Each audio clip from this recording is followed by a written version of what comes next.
आम आदमी पार्टी के नेताओं की आदत है कि वो अपने विरोधी नेताओं पर बिना कुछ सोचे समझे आरोप लगा देते हैं। राजनीति में कदम रखने के बाद से ही केजरीवाल और आम आदमी पार्टी के नेता अपने विरोधियों पर लगातार आरोप लगाते रहे हैं। केजरीवाल और आम आदमी पार्टी के नेताओं ने कांग्रेस पर भ्रष्टाचार का आरोप लगाकर दिल्ली में सत्ता पर काबिज वो हो गए, लेकिन अब केजरीवाल उसी कांग्रेस के हाथ मिला चुके हैं। ऐसे में लोगों के मन में सवाल उठ रहा है कि केजरीवाल ने तब झूठ बोला था या अब बोल रहे हैं, और अब उन्हें भ्रष्टाचार भी पसंद आने लगा है।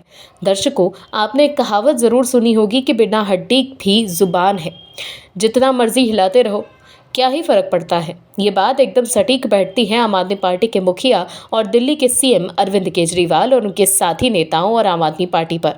लेकिन कई बार बिना मतलब जीभ हिलाना भी गले में हड्डी फंसने के समान ही मालूम जान पड़ती है। समय समय पर ऐसा होता भी दिखता है। केजरीवाल और उनके ही नेताओं ने भ्रम फैलाने में पीएचडी कर रखी है। समय समय पर वो भ्रम फैलाते रहते हैं, कभी बीजेपी के लिए तो कभी देश के प्रधानमंत्री नरेंद्र मोदी के लिए। लेकिन इस बार जनाब बुरा फंस गए हैं, केजरीवाल भी और उनके साथी आतिशी भी। कैसे, बताते हैं आपको इस रिपोर्ट में।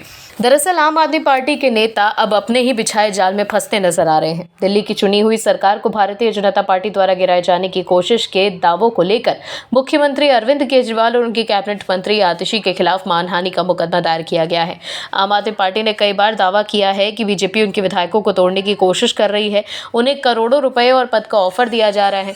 दिल्ली बीजेपी के मीडिया प्रमुख प्रवीण शंकर कपूर ने ये शिकायत दर्ज की है। अतिरिक्त मुख्य मेट्रोपॉलिटन मजिस्ट्रेट तानिया बामनियाल को सौंपी गई शिकायत में कपूर ने कहा है कि दोनों आम आदमी पार्टी नेताओं ने बीजेपी को लेकर झूठे, मनगढ़ंत और गलत बयान दिए हैं। समाचार एजेंसी पीटीआई रिपोर्ट के मुताबिक आम आदमी पार्टी नेताओं ने दिल्ली सरकार को गिराने के मकसद से बीजेपी द्वारा विधायकों को तोड़ने या खरीदने का आरोप आम जनता में बीजेपी और उनके कार्यकर्ताओं की प्रतिष्ठा को कम करने के गलत इरादे से लगाया है।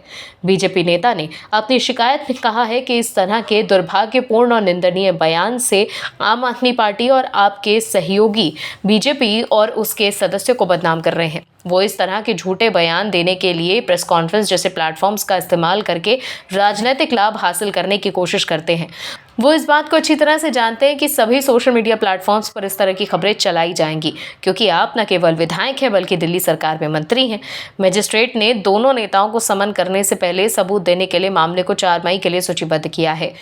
आपको बता दें, पिछले महीने की शुरुआत में बीजेपी पर आतिशी के दावों के बाद उन्हें मानहानि का नोटिस भेजा गया था। दिल्ली की शिक्षा मंत्री आतिशी ने दावा किया था कि उन्हें उनके एक करीबी के जरिए कहा गया कि अपना राजनीतिक जीवन बचाना है तो बीजेपी में शामिल हो जाओ, वरना 1 महीने के अंदर प्रवर्तन निदेशालय यानी ईडी द्वारा उन्हें गिरफ्तार कर लिया जाएगा।